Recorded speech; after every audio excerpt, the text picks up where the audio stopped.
আমাদের আজকে খিচুড়ি, বিশ্বকর্মা পূজাতে খিচুড়ি হচ্ছে, স্পেশাল খিচুড়ি। বড় কড়াইতে আমাদের সব তেল দেওয়া হয়েছে, তারপরে শুকনো লঙ্কা, 5 ফোড়ন সব দেওয়ার পরে আদা বাটা দেওয়া হয়েছে, তারপরে লঙ্কা গুঁড়ো দেওয়া হয়েছে, তারপরে হলুদ গুঁড়ো দেওয়া হচ্ছে। কিছুক্ষণ নাড়ার পরে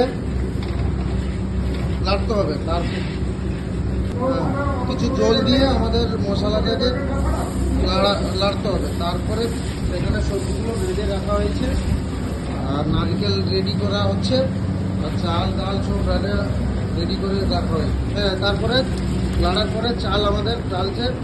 হ্যাঁ, আমাদের চাল আনা হচ্ছে খিচুড়ির জন্য বাসমতি চাল।